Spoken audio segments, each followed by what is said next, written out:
Hello, you're listening to Politics Uncensored with me, Zoe Grunewald. And me, Ali Milani. Coming up on the show, we're going to be speaking to political commentator and writer Stella Tsantekidou on the question, did Labour let down abused women? Later on in the programme, we'll be doing the Week Unwrapped. That's right, a format change, because joining us in the studio now is Zoe Crowther, a political reporter for Politics Home, who is here to break down the AI divide among MPs. Zoe, thank you so much for being here with us today. So, Zoe, you wrote this great piece this week in Politics Home entitled MPs are divided over whether they should use AI to do their jobs. I think much like most of us. Let's talk a bit about how this is playing out amongst MPs. Can you just begin by breaking down what exactly the divide is? Yeah, absolutely. So I think it's no secret to anyone in Parliament and generally the world of work that AI has taken the world a little bit by storm in the last few years. I started reporting on the use of AI by MPs back in 2022, 2023. So this isn't necessarily new. But I think what's new is MPs being much more open about it and really starting to experiment with how they use AI in their jobs. So a month ago, we saw Mark Sewards, the Labour MP, launch an AI version of himself, which is to kind of answer questions from constituents. I tested it out. Got him to say some pretty wacky things, and then very shortly after he sent me a somewhat panicked text saying that they'd had to further restrict the model based on my testing of it. So that's one example. And then more recently we've had Labour MP Mike Reeder spotted on the train using ChatGPT to essentially draft correspondence with constituents. That maybe went down well in some circles, not so well in others, but it basically prompted him to then write for us that he kind of strongly believes that you should be using ChatGPT and other forms of AI. So that's the kind of pro-AI MPs, and there's a whole camp of them. But then a lot of other MPs feel like it's maybe a risk to constituent data. If you're not careful about how you're handling that, it could undermine public trust in MPs, which is obviously already so low. And as one MP put it to me, people already feel like there's a divide between the general public and politicians. So is almost, in their words, kind of hiding behind a machine going to help that? Maybe not.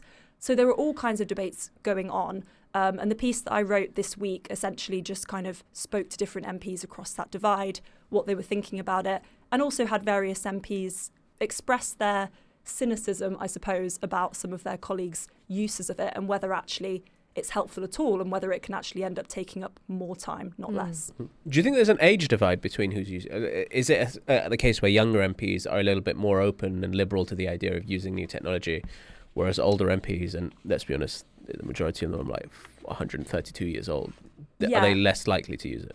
Definitely. I think it's a bit inevitable that younger and newer MPs who are new into Parliament and keen to kind of communicate fresh ideas and show that they're trying to do politics and media a little bit differently. I think that's true. And I've also heard that there are MPs still who only prefer to communicate with constituents in written letter form rather than over email. And emails have been around for quite some time, so that gives you a little bit of an indication of how some members of Parliament will take quite some time to catch up. There are still some MPs, or there were when I was a select committee clerk, who insisted on having their briefings printed out and handed to them. It's sometimes run over from the building where the clerks live, rather than just going on their iPads that are given to them, so they don't have to do that. So yes, I can totally see that. Can you tell us a bit about this conversation with Mark Sewards, please? I really want to know what happened. So it was really interesting because I went into it knowing basically for certain that I was going to find some kind of loophole or some answer that it would give to me that wouldn't be quite what he wanted it to. Can I ask quickly? I don't know anything. I just admitted to Zoe earlier that I've only used ChatGPT like once or twice. What did he? So he created like a model of himself? Yeah. So it's basically like an AI avatar. So he's got an avatar of his face. You click onto this website, and then you have to speak into the tool. So you can't type it out like on ChatGPT. Right. You have to speak into it yourself, and then his AI version of himself basically then speaks back to you. So say I was a constituent, I go onto this website, I say, I'm a constituent in your area, I'm struggling with my housing situation, please can you help me? and then it will give you a response. Or you can ask him about his policy position. And the response presumably is the AI will predict what he would have said if he'd been in there. Okay. And so what could go wrong? Oh, yeah, I'm with you. Yeah, nothing at all. And basically what he had clearly done was that he'd carried out interviews with staff, so it had picked up his voice, so it answers very realistically in his voice with a Leeds accent, and he'd fed certain policies into it as well, so it was based on contributions that he'd made in Parliament, but also specific things that maybe he hadn't said in Parliament, but he'd fed into the model. I honestly, half the time I don't trust myself when I'm doing media, let alone having a. So what you were halfway through the story when I interrupted you. What sort of stuff did you find when you? Yeah, basically, it was very, very safe on policy generally. So everything I asked it, I asked it about winter fuel allowance. I tried to ask it about things that might throw up some controversy or some kind of dividing line with the Labour government. Did none of that. Stayed very safe, very on message. The only kind of political things that I could get it to go slightly off-piste was that it was very critical of New Labour, Tony Blair's record in Iraq, which I did research afterwards. Mark Sewards had never said anything about Iraq publicly, and he confirmed to me that he'd actually fed that opinion into the model, even though he hadn't previously publicly spoke on it. Yeah. Interesting. The only bits where I could get it to say things that he wasn't happy about was where you went a little bit more personal. I got him to write a Tinder bio for Mark Sewards. He did it. I got him. Was it a good bio? I wouldn't say so. No. I mean, it was very politically dry. It was very love to chat politics over a cup of tea. It was just very, very bland, very bland. But still, wasn't something that he wanted the model to be putting out there necessarily. He is married with children, by the way. And then I got him to say which of his Labour colleagues he would like to see on I'm a Celeb. He said Rachel Reeves. How would Rachel Reeves do on I'm a Celeb? Apparently she'd excel at some of the more kind of, being determined and really pushing through some of the tasks, but would maybe struggle with more of the physical elements of the trials. So there were just various things like that I got him to say that afterwards he clearly wasn't too happy about, but essentially put his hands up and said, look, this is a work in progress. We're now amending the model to make sure that it doesn't spout any of those answers. But I think the real crux of the issue here is that it's something that is meant to kind of help constituents. But if you're a constituent and you're asking it pretty much most questions that are quite niche usually and quite detailed and personal and vulnerable, the set of answers, because he's done it in such a safe way, is really, really limited. So most of the time, it only has the scope to essentially just come back and say, I can't answer this question right now, but if you want to send us an email or if you want to look elsewhere. So it ended up being a little bit, as one MP, other MP put it to me, maybe a little bit more of a branding exercise than an actual helpful tool for constituents. I think it's really fascinating though, because we're in a really interesting place of we're in between probably a technological revolution with AI, and we're at that beginning stage. And we've spoken so much about the impacts that's going to have on our economy and the impacts that's going to have on technology and other things, but we haven't really spoken about the impact that's going to have on our actual political leaders and politicians. I have a question on the security of it all. There are different versions of AI, as I've learned, some of which are state-owned by countries like China. Has there been any concern raised to you about restricting, for example, we restricted the use of TikTok on the parliamentary estate. Has there been any concerns around security of which AI is used, which AI platform is used, and who it's owned by? Yeah, I think there are different sliding scales of which AI programs people in politics are kind of accepted to use. So at the moment, Microsoft Copilot, for example, is used across government and the civil service, and Parliament is also kind of doing a Copilot trial scheme of it among some MPs. However, with Copilot, it's much more limited. It doesn't necessarily link to the wider internet. It's just kind of you feed in what you want to, and then it can give you a synopsis or a summary of a briefing or something like that. So it's a bit more limited. I think where the concerns are around things like ChatGPT, which is obviously owned by OpenAI. And to be honest, a lot of smaller third-party companies that we really don't know that much about. And it's not just the AI tools themselves that MPs and public figures are going to use, it's which companies are they going to get the AI training from for their staff and for themselves. That it's not just the tools, it's all of the other third-party companies that are going to move in to fill this space, when at the moment in the public sector, that's really a space that's like not being filled, if you see what I mean. And it's something that's come through in a few conversations with MPs over the last few days, that the data question and just exactly what are MPs feeding into these pieces of software, how is that information then going to be used? And obviously constituents would like to feel that their data is secure when they're sharing really vulnerable, important parts of their lives with their elected politicians. It feels to me like this Labour government is betting a lot actually on artificial intelligence to improve public services, to pick the UK economy out of its black hole. We've heard a lot about embracing this AI revolution. And in fact, it was recently reported that the Secretary of State for Science and Technology, Peter Kyle, may have had a meeting with Sam Altman, who was obviously the CEO of ChatGPT, discussing a £2 billion deal to give ChatGPT Plus to all UK residents. I mean, and then on the other hand, you know, you're talking about MPs, including Labour MPs, who seem quite sceptical of the use of AI and worried about it. Is there, are you getting that there is a bit of a discrepancy between the government's position and actually its own MPs, including Labour MPs, on how to use AI and how employers should use AI?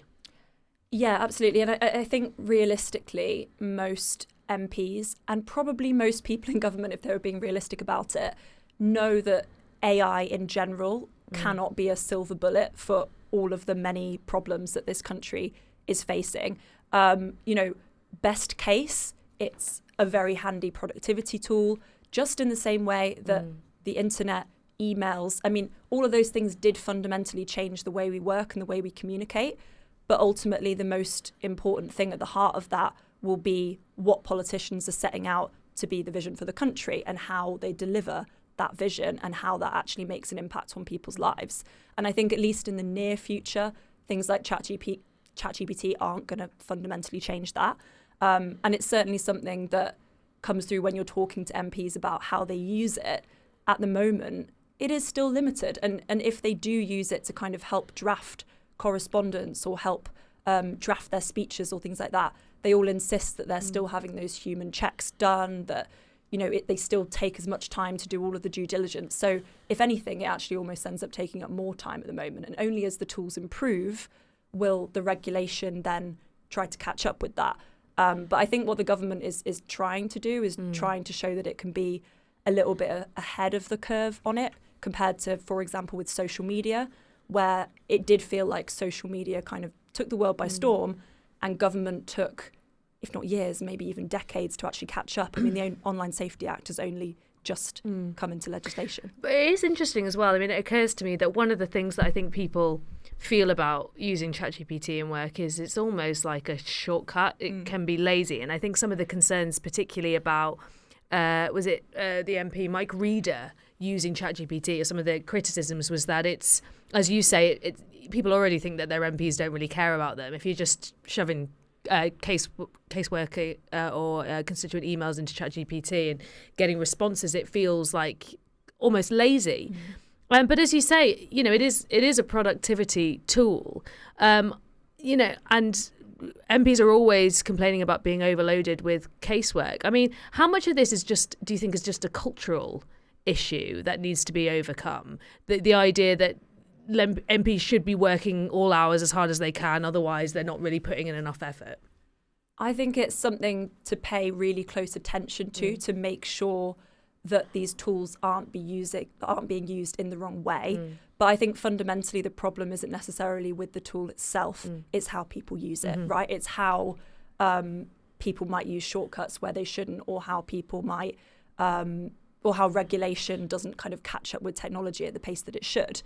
And I think a lot of the conversations that I have with MPs about AI, but generally technology, actually the issue ends up not being about the technology itself, but about the fact that MPs feel like they don't have enough resources to do their job, or that the nature of their job has changed so much over the last few decades and they've got more casework to deal with than ever before.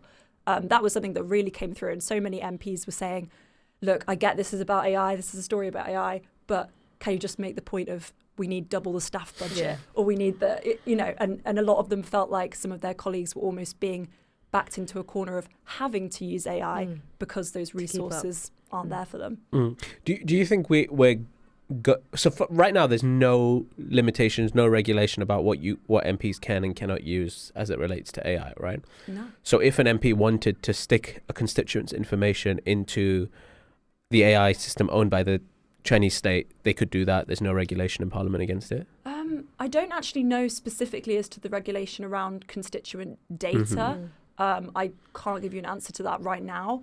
Okay, but so let's forget the GDPR. Even if they wanted to do their parliamentary speeches, or if they wanted to create a model of themselves, using an MP gave a speech that was AI generated in Parliament in 2022. Luke Evans, he did it as a point and he did it openly. Right. But there's absolutely nothing to stop the material being produced by an MP being AI generated, whether that's a speech, whether that's because the thing that concerns me is there was a major controversy. I don't know if either of you guys saw it around WeTransfer, and WeTransfer changed their terms and conditions to say anything that you upload, moving forward, they have either an intellectual or copyright to and own it. I can imagine. I don't know about ChatGPT, but AI softwares elsewhere taking that information and using it either for nefarious reasons or just commercial reasons, right? Being able to monitor, for example, I can imagine a commercial market in being able to mass data serve what the views and opinions of politicians is, what kind of speeches they give in, how often they're logging on, that kind of stuff.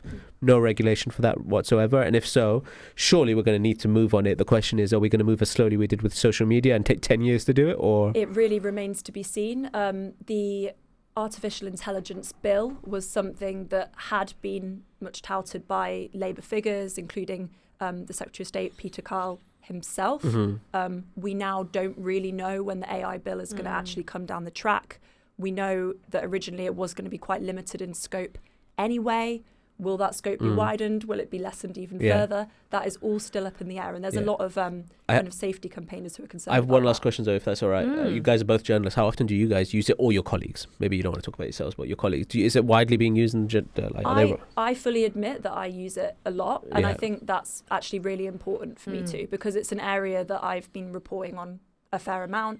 And I think the only way that you can understand these issues fully is by playing with it yourself, just like when I was testing Mark Sewards' kind of AI version. So I mostly use it to, if, say, there's a long report that I want to read, summarize or it. a big story that I don't have time to fully read all the way through, I'll put that in. Sometimes I get it to kind of prompt ideas for social media posts, for example, from stories that I've written. Sometimes I might ask it for suggestions about how to structure something. Sometimes its suggestions will be really bad. And my personal concern is that I'm obviously a journalist who's been doing this for a few years. I'm fully trained as a journalist. So I like to think that I've got quite a good eye for when ChatGPT is giving me not so great suggestions. My concern would be for maybe early career journalists or student journalists who are just getting started, just blindly taking what ChatGPT gives them. I think I'd pretty much agree with that, and I'd just add that you definitely have to check everything ChatGPT generates, because it's not always correct. It does hallucinate. And do try and always write originally, because it can also, if you rely on it too much, you forget to put a sentence together. So, but I can't wait for the time that an MP has the whip withdrawn, not for something they said, but for something their AI model said. Zoe, thanks so much. Thank you. Unfortunately, that's all the time we have, but we would really love to have you back on, because this is obviously going to grow and be a bigger story as we move forward. You can follow Zoe on her social media, on her Instagram at Zoe Crowther, Zoe.Crowther, and you can follow her articles at Politics Home website. I'm enjoying doing the intros this week. I feel very powerful. But we are going to be talking to the brilliant Stella Tsantekidou about whether Labour has let down abused women. She's asked this question in the New Statesman this week and written a brilliant piece about it. Stella, thank you so much for speaking to us today. How are you? Yeah, thank you for having me, guys. I'm very well. Excellent. I'm in Greece, actually, but very excited. Oh, you're so much better than us, then. I'm quite angry. Well, thank you for joining us anyway from Greece. I'm very, very jealous. Let's talk about your piece, Stella. You you write that the government have tasked the domestic violence charity Safe Lives to lead a review process into the risk assessment tool that they themselves have created. And you pointed out all the kind of hypocrisies and the problems around this. Can you just take us through the thrust of your article? So the first thing I should say that the Home Office at the moment is denying that the review is specifically about the tool. And the review, indeed, it wasn't specifically about the tool. And that's not what I'm trying to suggest in the article. It was a general risk assessment. It was a general review into risk assessment. And how does the UK domestic violence sector, the police and frontline services, do risk assessment for domestic violence services? Well, the majority of our staff, the majority of our frontline staff, and the majority of police forces, especially until recently, have been using DAS, the DAS questionnaire. DAS stands for Domestic Abuse, Stalking, and Honor-Based Violence. And it is a questionnaire that was created in 2009 by a charity called Safe Lives, which is a massive charity. It's very well respected in the domestic violence sector. It has done a lot of great work.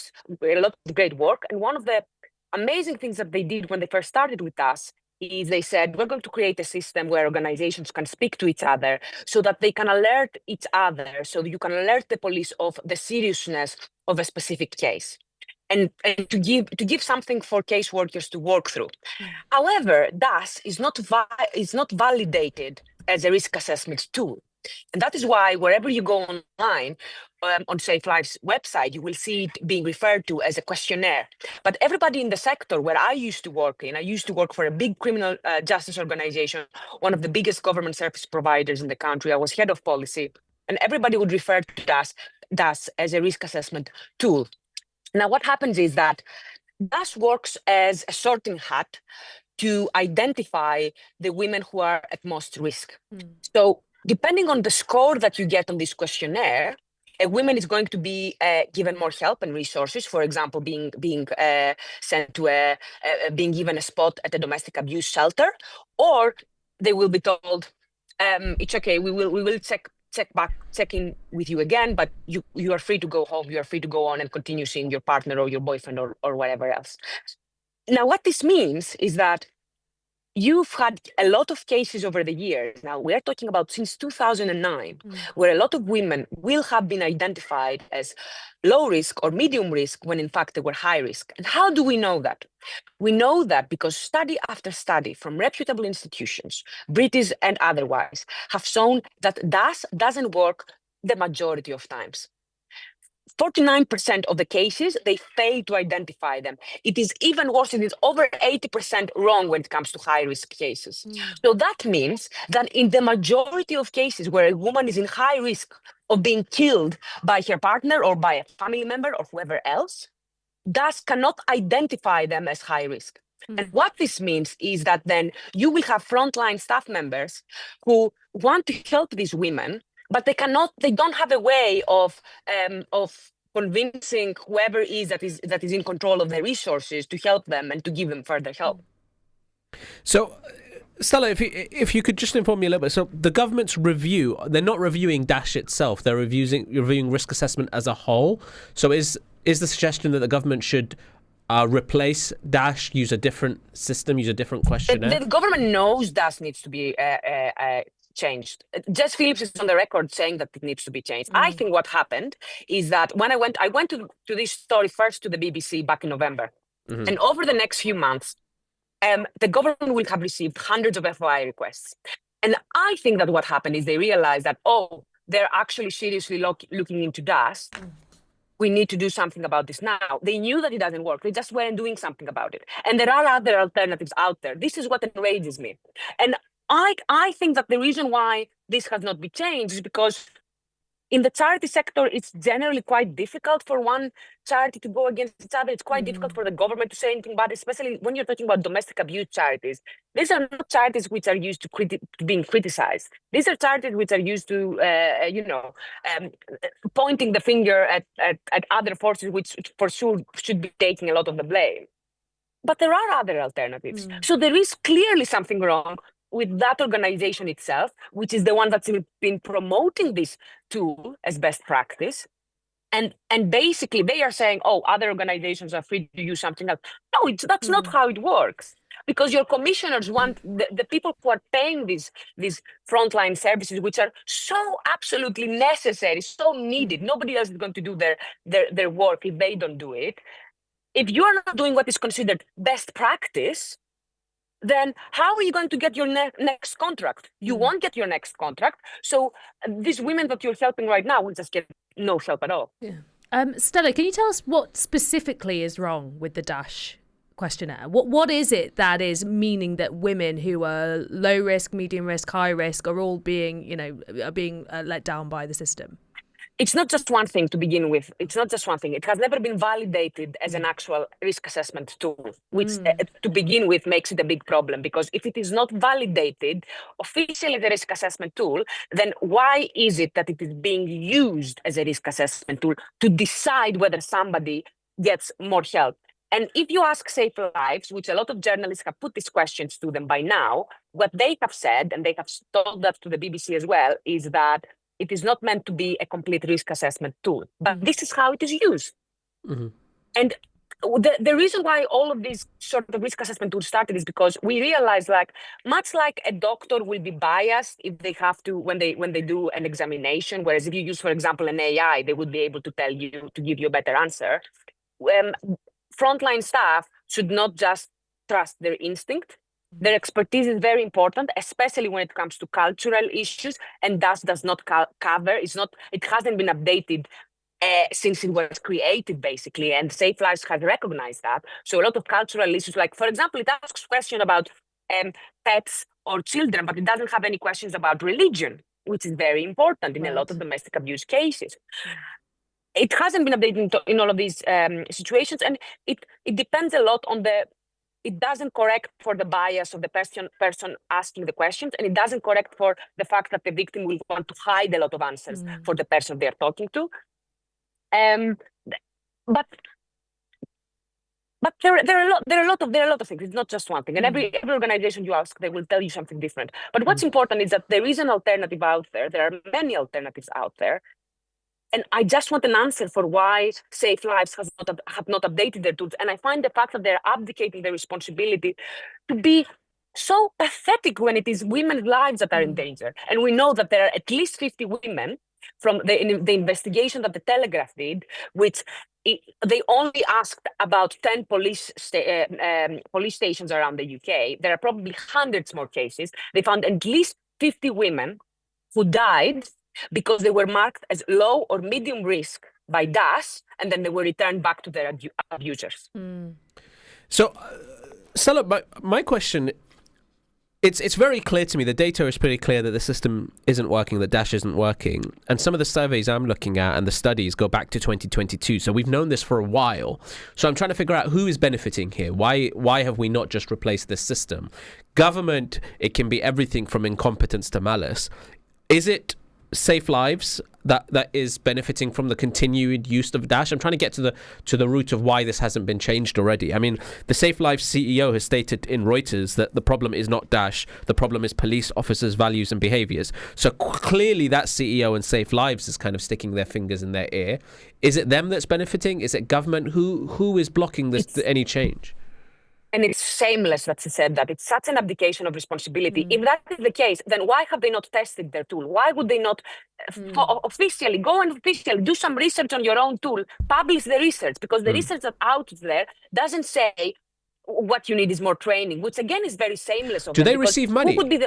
Do they receive money? They would be the ones getting paid for more training. Okay, so that's what it is. Yeah. Oh, the problem is give us more money to do more training, but they don't have the capacity. They don't have the institutional know-how to do the validation necessary and to update it. And there are alternatives out there. And this is what I find so frustrating. If I had to guess, and again, this is my opinion, I'm just guessing. I've never met the victims commissioner in person. And I do feel, I'm from the charity sector. I really despise the fact that I'm speaking against the domestic violence charity sector right now, because it is true that, they need more money. I don't want to see any of these charities not being supported. But the victims commissioner, she used to work at Safe Lives at an earlier stage in her career. Jess Phillips had built her career out on the domestic violence sector. She would not be coming out after one of the biggest players, which is so and trends in the domestic violence space.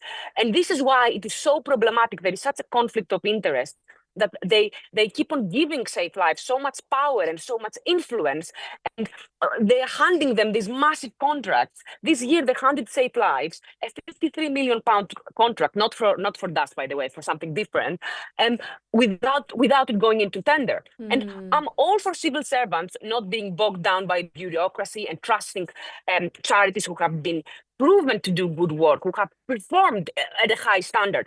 But why is Safe Lives being given this when they have failed to change their own tool? Clearly, they do not have it in them institutionally or otherwise, or they don't have the self-awareness at least. Yes. And it's, sorry, can I just, sorry. And this review is Labour appointed Safe Lives to do the review, so they're checking their own homework here, no? Yes, and now they're arguing with me and they're saying it wasn't a review, it was never meant a review, it wasn't about the risk assessment tool specifically, blah, blah, blah. And I have asked them, and other journalists have asked them, can you confirm that risk assessment tools were never part of this conversation? And they haven't, they will not confirm that. And the reason they will not confirm that is because, of course, they were part of the conversation.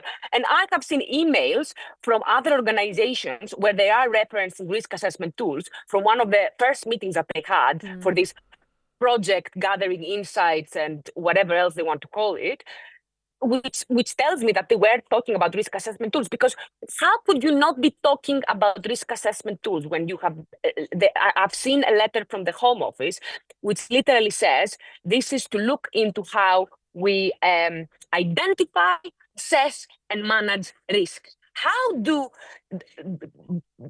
frontline staff in the UK identify, assess, and manage risk? Well, the majority of them use DAS.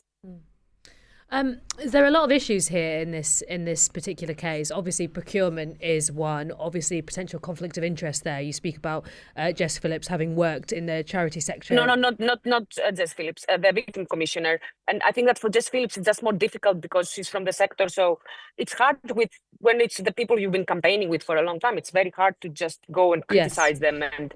Yeah, sorry. I mean, yeah, she's worked obviously for a long time with victims of domestic violence, those kind of charities, etc. But there is a broader issue here as well, which is how seriously is this Labour government taking the issue of violence against women and girls? And obviously all this is occurring, this story is unfolding in a time where VOG, violence against women and girls, is being co-opted by the right, by the populist right, the far right, whatever you want to call it, as part of their anti-immigration rhetoric.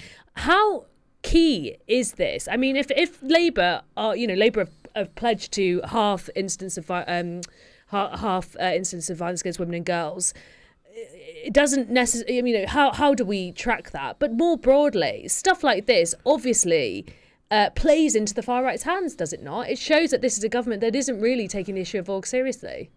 And the reason why I'm very scared, actually, when it comes to Labour saying that this is a priority, and with the fact that we may have a reform government in 4 years' time, is that the risk assessment, the level of risk required for a victim to get more support is very important, because when you have a right-wing government coming in, they're immediately looking for places to cut services and to cut funding.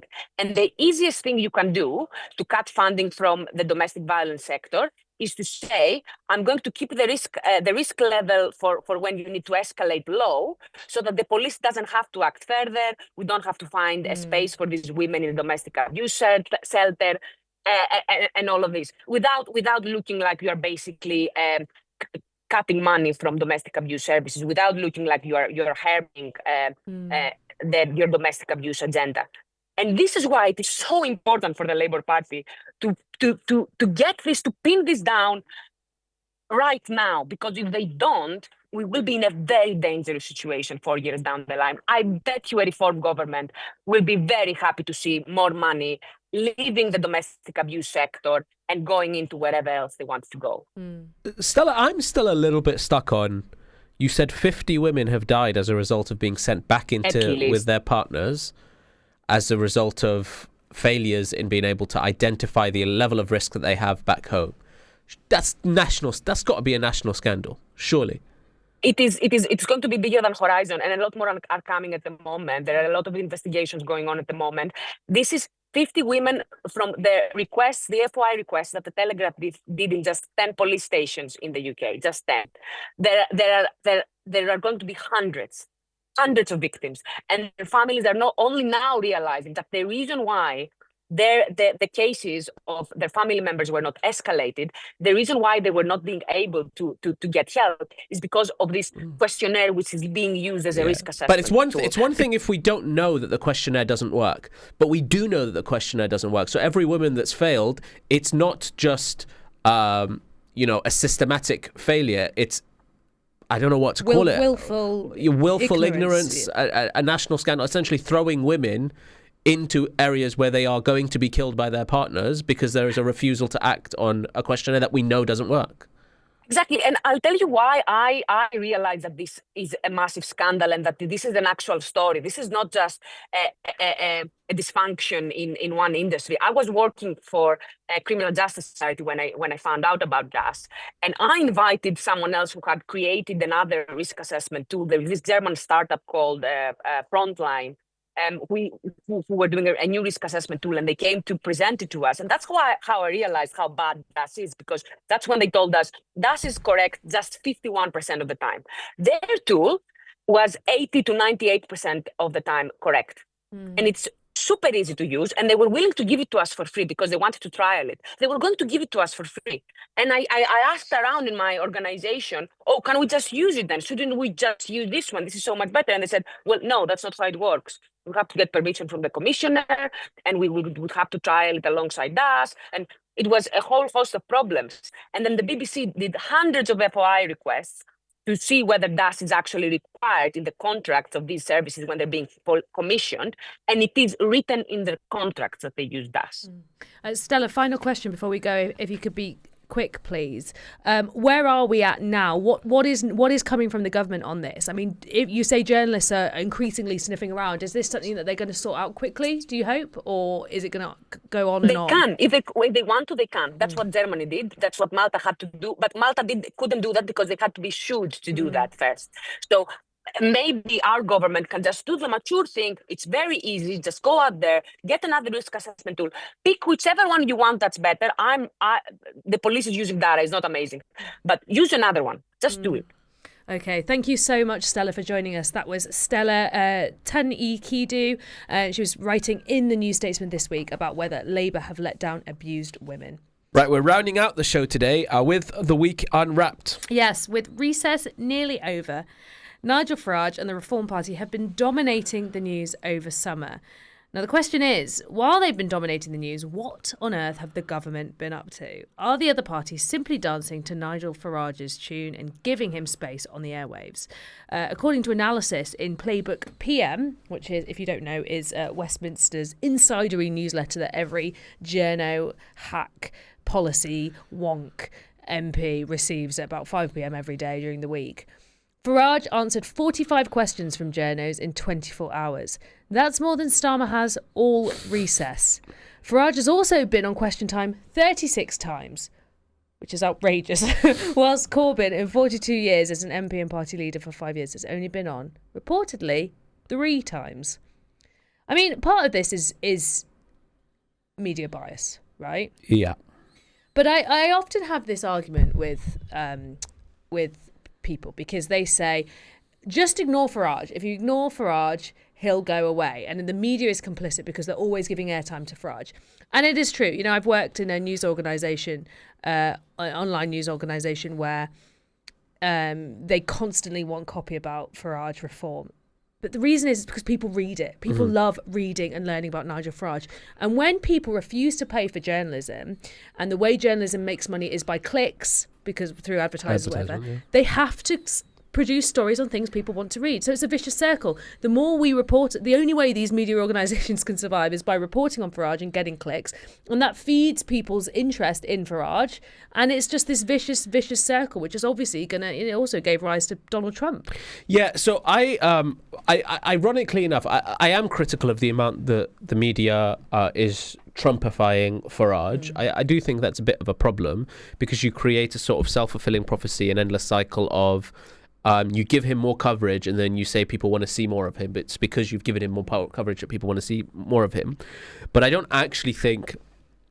I think a lot of the blame and the problem also lies with the other political leaders and the other political parties.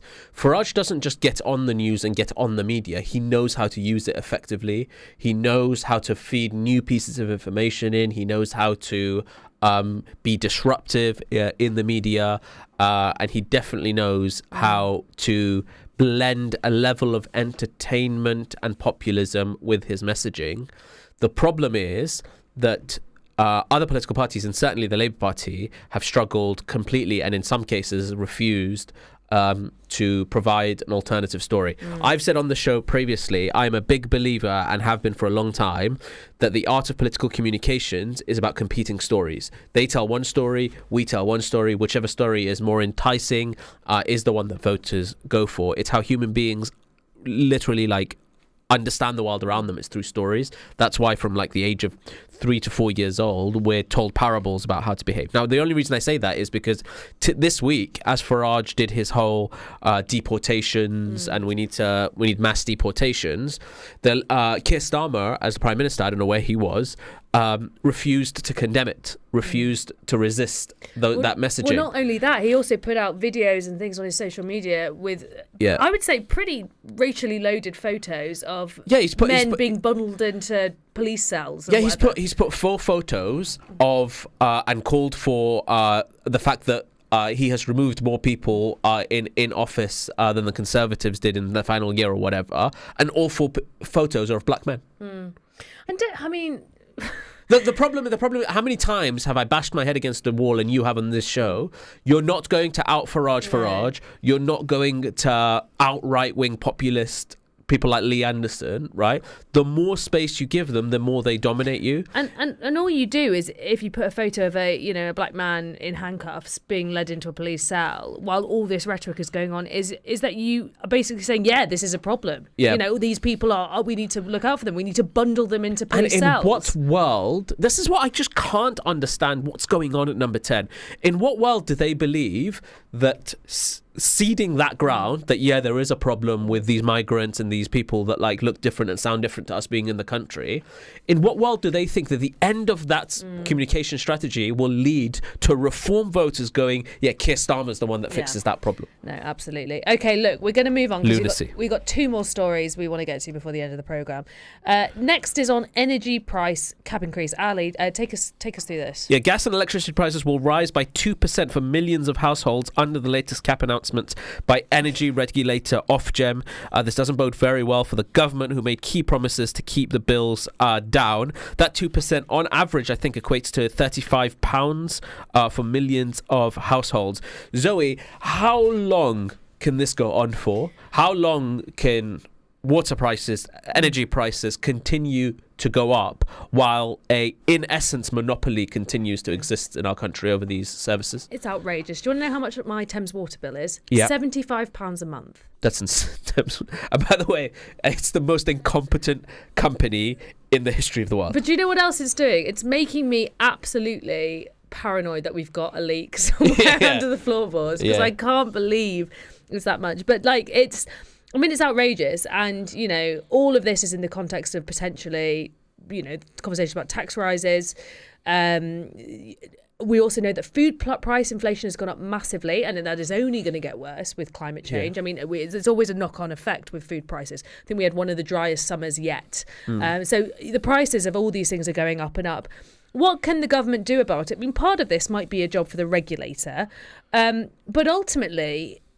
the regulator, I'm sorry, but Ofgem is a toothless, useless it does nothing. organisation. It's just, and meanwhile, all these companies are, claiming massive profits for their shareholders. It's just this disparity between the rich and the poor. And it's not even the rich and the poor, it's the rich and everyone else now. Yeah. I do have a question, because we've previously spoken about the differences of wealth tax and other things on this show, and our comments are always filled with people who I assume aren't themselves billionaires and millionaires standing up for the billionaires and millionaires when we say that they have to give more. So I've got a question for those people who are constantly in our comments. Now that we have millions of people having their gas and electricity prices put up by this monopoly mafia of energy companies, who, by the way, that money goes towards tens of thousands, if not hundreds of thousands of pounds of bonuses to their bosses who happen to be billionaires and millionaires.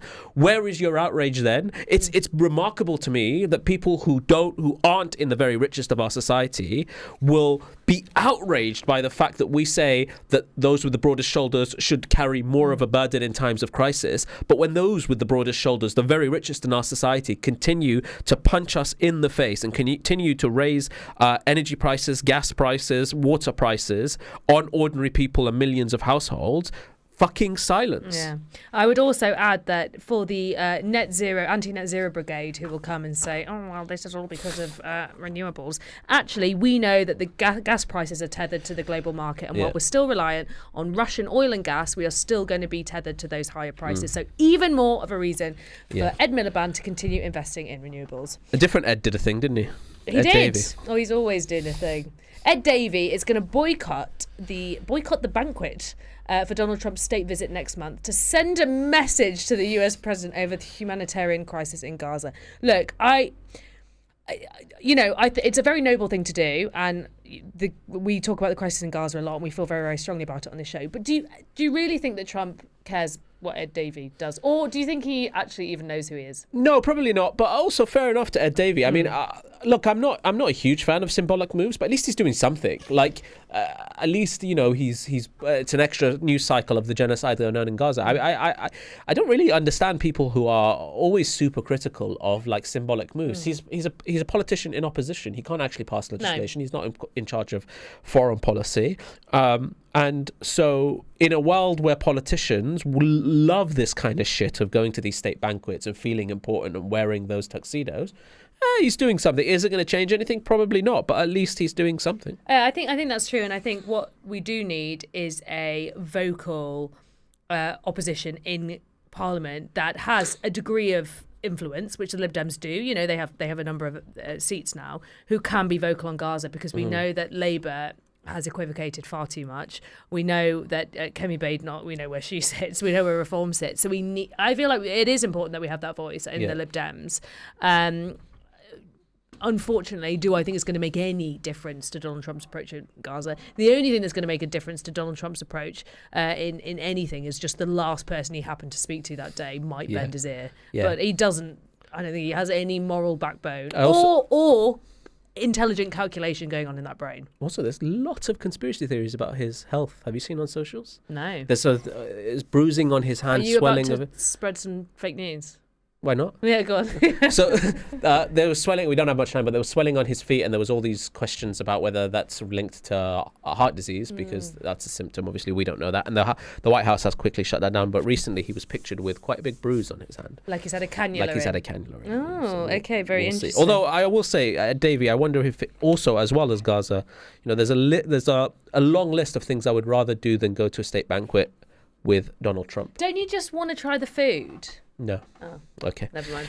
That's it from Politics Uncensored today. Join us next Thursday at 5 p.m. when we unwrap the week's political talking points. That was really rude. I'm sorry. You can stay up to date with the show by following at Politics Uncensored UK on social media, where you can find me at Ali Milani Live. And you can find me at Zoe Crowther. If you've missed any of today's show, you can listen back and catch up at FUBARradio.com or via the FUBAR Radio app. Make sure you download it from your app store now. Thanks for listening. See you next week for another episode of Politics Uncensored.